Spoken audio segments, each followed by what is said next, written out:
Good morning, it's great to be with you this Tuesday, the 30th of November. I'm Paulina Peters, a market analyst at Bell Direct. The ASX 200 closed in the red yesterday, down 0.5%, in what was a rollercoaster session for the benchmark index. The index fell around 1.4% in early trade, driven by investor fears about the new Omicron COVID-19 variant. However, managed to pare back its losses as US stock futures rose. Only 2 of the 11 sectors were higher, both materials and information technology, while the real estate and energy sectors came under pressure, down 1.4% each. Looking at the stock leaderboard, the biggest gainers included Hub24, Bapcor and Domino's Pizza. Mineral Resources MIN lifted 3.4% after the company announced it had entered into a port and rail agreement with Hancock Prospecting and Roy Hill. And healthcare company Healius, HLS, performed well, benefiting from elevated demand for COVID-19 testing services. Travel stocks suffered as Aussie states initiated tougher quarantine rules on arrivals from 9 African countries, while other countries like Japan are prepared to close borders to all international arrivals.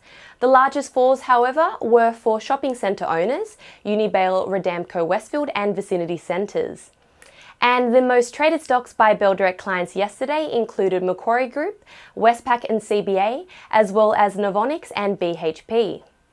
Moving to the US, all 3 benchmarks closed higher and recovered from Friday's sell-off. This follows President Joe Biden stating that economic lockdowns in response to the Omicron COVID-19 variant are currently off the table.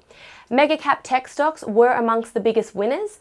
Tesla rose 5.1%, Amazon lifted 1.6%, while Microsoft and Apple both closed 2% higher. Moderna continued its Friday trend, pushing a further 9% higher after jumping 20% on Friday. Today, the Aussie share market is set to rise amid a broad rebound in equities and commodities. The futures are suggesting a lift of 0.6%. Economic data out today includes building permits and private sector credit.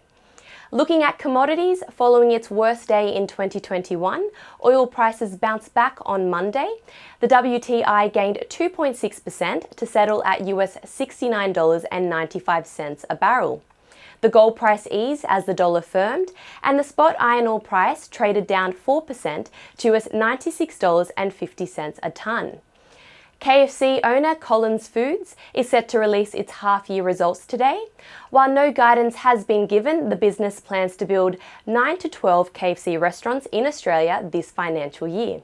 And Macquarie is bullish on the stock, currently holding an outperform rating and $14.75 price target. Companies holding their AGMs today include Star Pharma, Orocobre and Omni Bridgeway. Lastly, Spark Infrastructure Group is set to go ex-dividend today. Now, to end on some trading ideas for your consideration, Bell Potter have maintained their buy rating on technology hardware and equipment company EROAD, ERD, with a decreased price target of $5.95, previously $6.05.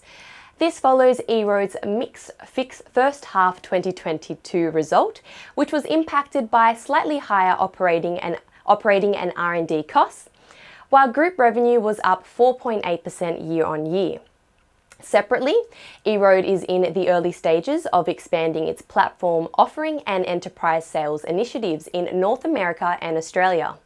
EROAD closed flat yesterday at $4.70, which implies 26.6% share price growth in a year. To end, bullish trading signals have been identified in Bannerman Energy, BMN, Redbubble, RBL, and Spark Technologies, SPN. And that's according to Trading Central.